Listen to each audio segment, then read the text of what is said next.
Everyone, it's Jaime Lyn with Flosstube number 3. Today I decided to just show a couple of finishes that I've done, and well, I shouldn't call them finishes. I have finished stitching them, and I think we all have maybe a finishing box of shame. I do have one. I can just stick it in the shot. It's right here. There's a lot of things in here. I won't go through them right now, but I have a few fall things that I have finished stitching that I do need to get around to actually finishing. And so I thought maybe if I say it out loud here on this video, I might have them finished sometime in the near future to show on another video. So the first piece I have is this. It's really adorable. I live in New England, so fall does mean apples to me, as I think it does to a lot of New Englanders, and it also means the start of school in September. And this piece was the purple thread, and it is called September Apples. And it was a little kit. It was a really sweet little kit that came with some fabric for finishing and a little bit of trim. Also, and you can make a little yo-yo for the corner and put a button on it. So I hope I can, this has been finished for a while, at least, oh gosh, probably 2 years ago. So it would be nice to get this one finished in the basket for fall. I don't know why I haven't finished it, but I finish stitching something and then go on to stitching other things. Let me just stick that over there. This next piece, it is from Shepherd's Bush. I believe it's called Autumn Box. There's a series of 4 of them, one for each season, and it was made to be finished as a lid on top of a little box or to be put in a frame.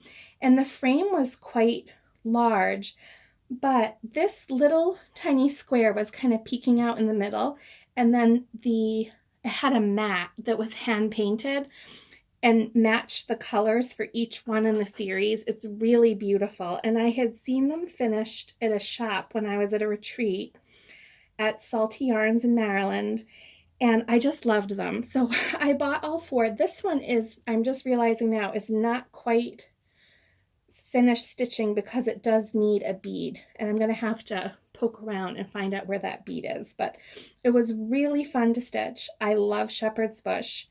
And I believe it was called Autumn Box. If it is a different name, then I will put that somewhere either in the notes or on my blog.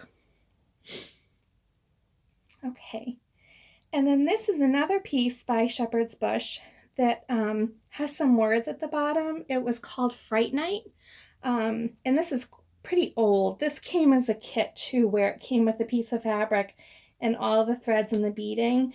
And all that's left to do is to back stitch those words Fright Night on here.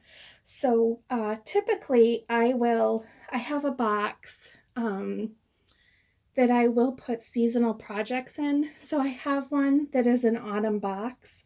And so as it gets to be like the end of summer, I'll pull out that autumn box and look at some things that I really like and maybe want to finish. And then I keep them in that box.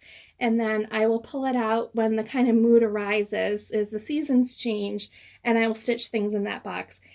If I don't finish it and it starts to get to be Christmas time or something, I don't worry about it. I just put it back in the box. And then it's fun to look at the next time the season comes around and I've made a little progress on, the items that are there. So I can explain more about that, and maybe even at some point do a video about how I rotate my projects and also how I store them. So that might be an idea for another video. Let me just push these aside. I did want to just quickly show 2 things that I'm working on. So this is by Lizzie Kate. It's called Halloween Sampler. And it's really adorable. This is a series, and I have all of them, and I have all of them kitted with the fabric and the threads. And a lot of the threads overlap So I, have them in all together, and then I can just pull them when I want to work on a seasonal project. And I think of these samplers, I've maybe finished, oh boy, maybe 3 I finished. I'm slowly making my way through them. There are quite a few. There's another one for Thanksgiving. So that's another autumn type one. And I haven't gotten too far on it. I don't usually leave a needle in a project, but this is what I've done so far. It's really addicting, and there's a lot of colors in it, so it goes by really fast when you're working on it. And I believe it's Brenda and the Serial Starter on Flosstube who said it is a rule to use a thread holder, a ring for your threads. And I saw that, and now I'm totally addicted to these. So I have this little one with little dots, and it has a little pumpkin.